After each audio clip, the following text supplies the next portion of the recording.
마태복음의 5장부터 기록된 예수님의 산상설교를 오늘날 우리 목회자들의 설교와 동일선상에서 놓고 보면 안 됩니다. 예수님의 산상설교는 자신이 이 말씀을 계시하면서, 자신이 하나님의 아들이심을 계시하면서 하나님의 아들로서 권위를 가지고 하나님의 말씀을 선포하는 거예요. 계시하는 거예요. 오늘날 설교자들은 자기가 계시를 만들어서 선포한 것이 아니라, 자기가 계시를 받아서 선포한 것이 아니라 이미 계시된 하나님의 말씀을 그대로 전달하는 겁니다.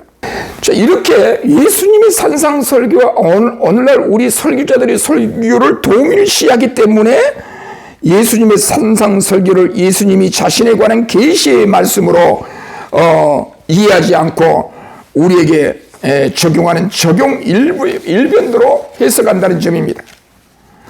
해석하여 적용하지 않고 오로지 적용으로만 해석하고 이해합니다. 이것이 오늘날 한국교회 성경 이해의 한계입니다. 예를 들어 예수님이 기도했다는 내용을 읽고 그 기도가 어떤 기도인지도 모른 채, 확인해보지도 않는 채 우리도 예수님처럼 기도하자, 곧바로 그렇게 우리 행위 중심으로 적용해버리고 말더라는 거예요. 예수님께서 기도하셨다라는 점과 우리가 기도했다라고 하는 점은 전혀 다릅니다. 물론 기도를 강조한다고 해서, 그렇게 기도를 강조한다고 해서 나쁠 게 없지요. 문제될 게 없지요. 그러나 예수님의 기도와 나의 기도를 동일시해버리면 어떤 문제가 발생합니까? 예수님의 기도는 하나님의 아들, 우리 중보자로서, 하나님과 우리 사이의 중보자로서 메시아의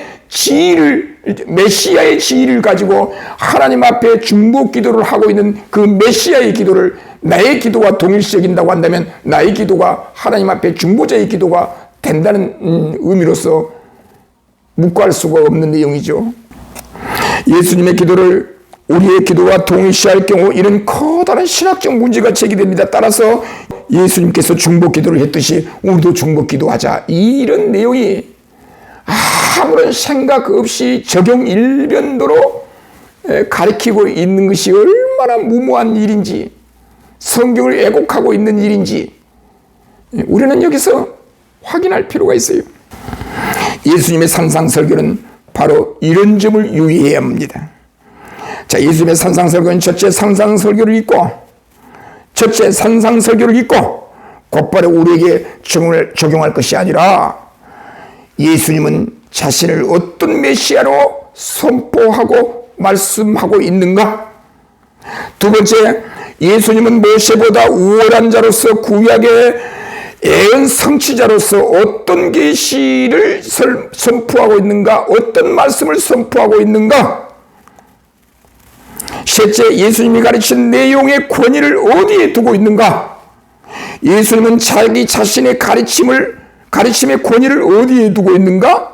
사람에게 두고 있는가? 자기 자신에게 두고 있는가?